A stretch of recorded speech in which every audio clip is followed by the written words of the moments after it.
Welcome to Lakshmi food. સ્વાગત છે તમારું મારી યુટ્યુબ ચેનલમાં. તો ચાલો, આજે આપણે બનાવવાના છીએ મિક્સ વેજીટેબલ અને આપણે જે ચોખાના પૌવા આવે છે એ પૌવાના પકોડા બનાવવાના છીએ. વરસાદની ઋતુમાં ચાલુ વરસાદમાં ખાવાની મજા આવે એવા એકદમ ટેસ્ટી સ્પાઇસી એવા સરસ મજાના પકોડા બનાવવા માટે તમે મારી વિડીયોમાં લાસ્ટ સુધી બન્યા રહેજો. તો પૌવાના પકોડા બનાવવા માટે આપણે જે ચોખાના પૌવા આવે છે એ 3 વાટકી ભરી અને મેં ચોખાના પૌવા લઈ લીધેલા છે. તમારા ઘરમાં રહેલી કોઈ પણ 1 વાટકીનું માપ સેટ કરી લેવાનું છે. આ જે હું પૌવાના પકોડા બનાવું છું એ 3 વ્યક્તિના માપથી બનાવું છું. આમાં 3 વ્યક્તિ આરામથી જમી શકે છે. હવે એક મોટી તપેલી કે કોઈ પણ વાસણ લઈ લેવાનું છે. એની અંદર બધા જ પૌવાને ટ્રાન્સફર કરી દેવાના છે અને એને સરસ ચોખ્ખા પાણીથી 2 થી 3 વખત ધોઈ લેવાના છે, કેમ કે ખબર છે આની અંદર એકદમ મેલ જેવું નીકળતું હોય છે. એટલે એકદમ સરસ ધોઈ લેવાના છે અને પછી એને નીતરતા કરી લેવાના છે. જો તમને મારા વિડીયો પસંદ આવે તો વિડીયોને લાઈક કરજો અને તમારા ગ્રુપમાં ચોક્કસથી શેર કરજો. આપણે પૌવાને આવા કાણાવાળા બાઉલમાં નીતરવા માટે મૂકી દીધેલા છે. પૌવા આપણા નીતરે ત્યાં સુધી આપણે બીજા બધા વેજીટેબલ્સને કટ કરી લેવાના છે અને બધા જ ઇન્ગ્રીડિયન્ટ્સ તૈયાર કરી લેવાના છે. તો મેં અહીંયા 1 થી 1.5 ઇંચ જેવો આદુનો ટુકડો લઈ લીધેલો છે અને સાફ કરી દીધો છે, ધોઈ અને લૂછીને લઈ લીધેલો છે. 5 થી 6 લીલી મરચી, લીલી ડુંગળી, કેપ્સિકમના આવી રીતે ટુકડા કરીને લીધેલા છે. કોબીજ, ગાજર, આ બધા વેજીટેબલ્સ તમને અનુકૂળતા પ્રમાણે લેવાના છે. અમેરિકન મકાઈના દાણા, લીલા ધાણા અને મેં 1 મીડિયમ સાઇઝનું બટાકું લીધેલું છે. એને ધોઈ છાલ ઉતારી અને પાણીમાં ડબોળી રાખ્યું છે, જેથી કરીને કાળું ના પડી જાય. તીખાસ માટે કાળા મરીનો પાવડર અડધી ચમચી, 1 ચમચી લાલ મરચું પાવડર, એ કેવું તીખું છે એના પ્રમાણે લેવાનું છે. ટેસ્ટ પ્રમાણે મીઠું, અડધી ચમચી હળદર, 1.5 ચમચી ધાણા જીરું પાવડર, 1 થી 1.5 ચમચી સફેદ તલ અને 1 લીંબુનો રસ લઈ લીધેલો છે. બધા જ ઇન્ગ્રીડિયન્ટ્સ મિલાવી અને આપણે સરસ મજાના પૌવાના પકોડા બનાવી લેવાના છીએ.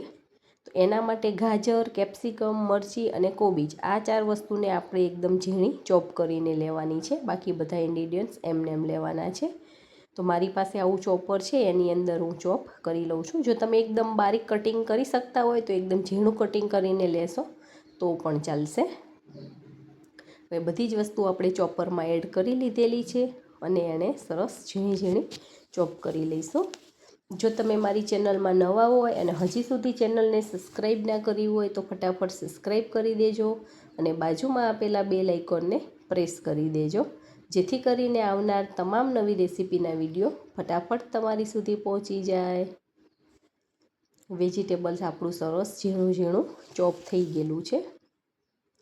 આને એક આપણે જે મિક્સિંગ બાઉલ લેવાના છે, જેની અંદર બધું મિક્સ કરવાનું છે, એની અંદર ટ્રાન્સફર કરી લેવાનું છે બધું જ વેજીટેબલ્સ. હવે એની અંદર બાકીના ઇન્ગ્રીડિયન્ટ્સ આપણે જે લીધેલા છે એ એડ કરી લઈશું. આ પકોડા ઉપરથી એકદમ ક્રિસ્પી બને છે અને અંદરથી થોડાક સોફ્ટ બને છે. આદું જો તમને ના ભાવતું હોય તો તમે સ્કીપ પણ કરી શકો છો, પણ જો તમે આની અંદર એડ કરશો તો બહુ જ સારું લાગશે અને પાચન ક્રિયા માટે સારું છે. એટલા માટે આદુનો ઉપયોગ કરી લેવાનો.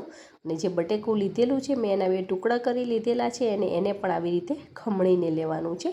એને બાફવાની કે થોડું બોઇલ કરવાની જરૂર નથી, એને કાચે કાચું જ લઈ લેવાનું છે, કેમ કે આ પકોડા તળાતા ઘણી બધી વાર લાગે છે. ત્યાં સુધીમાં આપણા બધા જ વેજીટેબલ્સ અંદરથી પણ સરસ કૂક થઈ જાય છે. એટલે આપણે કાચા જ વેજીટેબલ્સ લીધેલા છે.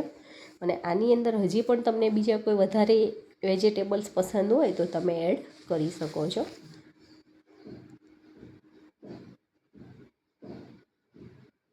હવે બધું જ વસ્તુ આની અંદર મિક્સ થઈ ગઈ છે, એડ થઈ ગઈ છે. હવે આપણે ઉપરથી જે પૌવાને પલાળીને લીધેલા છે એ પૌવા પણ એડ કરી દેવાના છે. પૌવા આપણે એકદમ સોફ્ટ થઈ ગયા છે, તમે જોઈ શકો છો.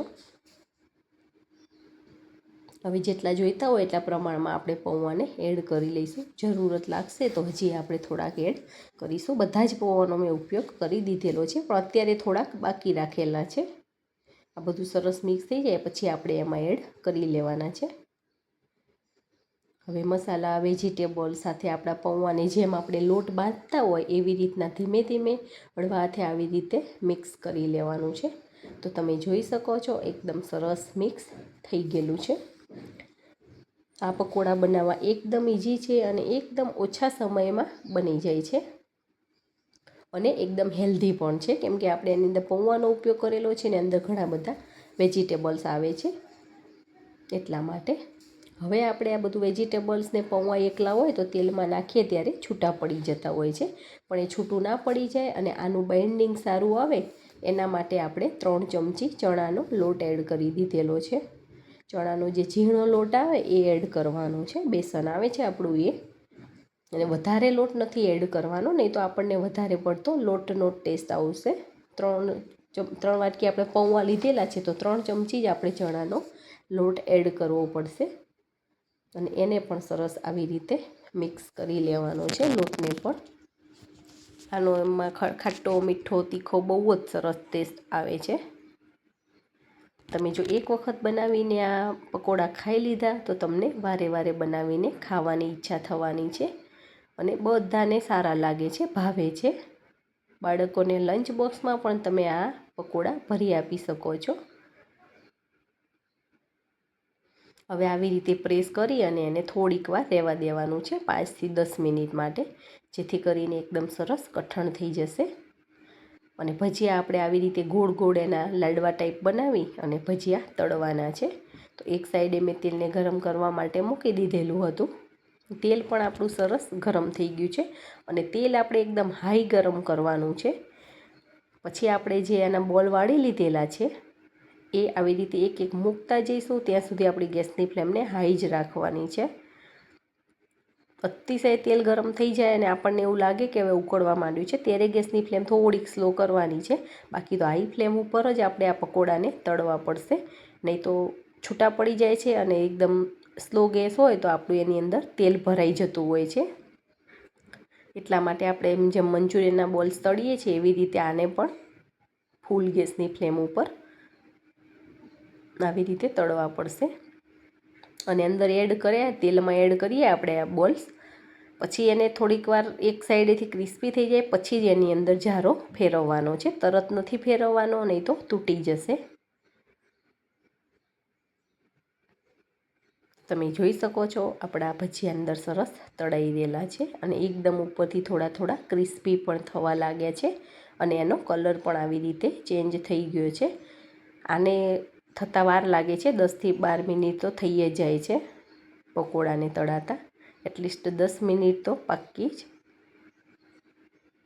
હવે તમે જોઈ શકો છો ઉપરથી એકદમ સરસ ક્રિસ્પી અને ગોલ્ડન બ્રાઉન કલરના આપણા પકોડા થઈ ગયા છે. હવે એને નિતારી અને એક પ્લેટની અંદર કાઢી લેવાના છે.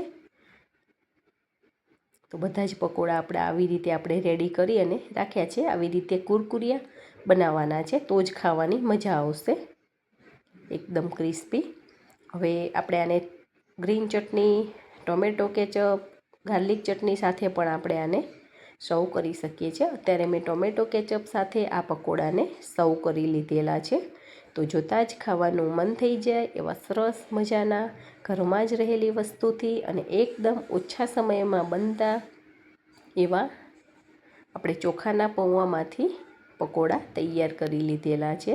તો છે ને એકદમ સરસ આવી ઇઝી રીતથી તમે પણ બનાવજો અને કમેન્ટમાં મને કહેજો કે તમારા આ પકોડા કેવા બને છે.